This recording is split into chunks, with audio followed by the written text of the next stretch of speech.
On my ex-wife's wedding day, I stood near the edge of the garden, not part of the party, not part of anything really, just invited out of politeness or guilt. I'm still not sure which. She spotted me cross the lawn, holding a paper cup of lukewarm punch, wearing the same brown shoes I've worn to every occasion since my brother's funeral. She walked up with a tight smile, followed by a few of her friends in polished dresses and careless laughter. She looked me over, said something like, "Still wearing that jacket, huh?" One of her friends chuckled, fake but sharp. Then shedded, "It's nice to see you haven't changed, even if the world around you has." They all laughed.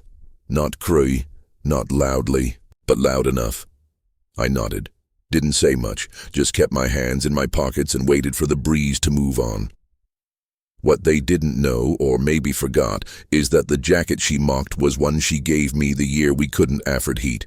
Said it was ugly but warm. I kept it. We built a life from scratch, literally scratch. I worked 2 jobs, cleaned floors in the morning, and changed oil at night. Gave up school, gave up sleep. When her mother got sick, I paid for the ambulance. When she wanted to start a bakery, I emptied my savings. I didn't complain. Love didn't feel like sacrifice back then.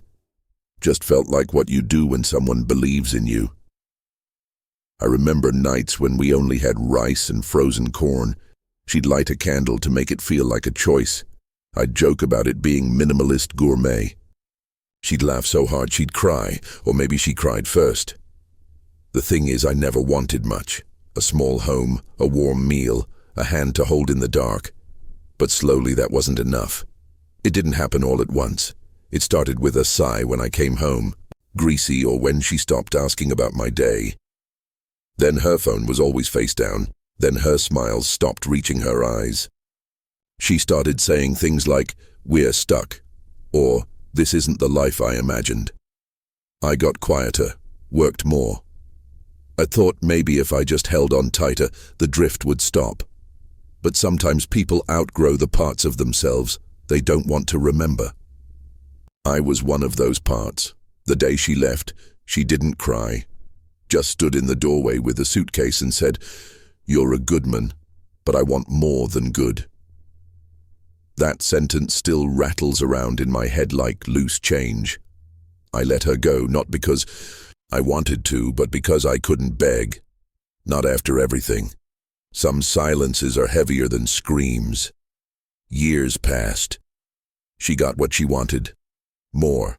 Eamon with a watch that probably costs more than my car. A house with white stone columns and a smart fridge. Her bakery went under, but I heard he bought her a new one. Some kind of rebrand. Never remarried, not because I couldn't. Just didn't see the point of building again with hands already worn down. I got into quiet work. Nothing flashy. Logistics, warehousing, background, infrastructure stuff people forget. Exists until it fails. I got good at staying invisible, and I got better at noticing things, which brings me back to the wedding. After she mocked my jacket and walked off with her friends, I stood by the fountain, minding my own breath. Then Esau, her fiancé, tall, sharp suit, jaw carved out of a magazine ad. He came toward me, drink in hand, looking like he'd seen a ghost. He stopped a few feet away, didn't say anything for a while, just stared. Then, barely above a whisper, he said, "My name." Not the name she used for me, the old one, the one from the legal documents. And in that moment, I saw at the flicker. Recognition, not from meeting me, but from reading my name in the acquisition papers 6 months ago when my firm took over the company he ran. See, while she was rebuilding her life with a man who'd more, I was quietly acquiring pieces of his empire. Not out of spite, just business. His logistics chain was fragile, over-leveraged. All I had to do was wait. I didn't want to ruin them. I just wanted to be there ease and the ground shifted under their feet. He tried to smile, tried to act like he hadn't lost half his stock value the week I pulled my contract. I didn't return the smile, just sipped the last of my warm punch and nodded once. Later, I watched as he pulled her aside, saw her face fall when he whispered something. Her laugh disappeared for the rest of the night. She kept glancing at me from across the tables as if trying to remember who I really was. As if the man in the dusty brown jacket didn't match the one in his stories. They cut the cake. Toasts were made. But the joy never quite returned to her eyes. I left before the dancing. No one said goodbye. A few months later, I got a card in the mail. No return address, just her handwriting. It said, "Did you know?" I didn't reply. Some questions deserve silence. She wanted more and she got it. But sometimes, more isn't better, it's just louder. And me, I kept the jacket.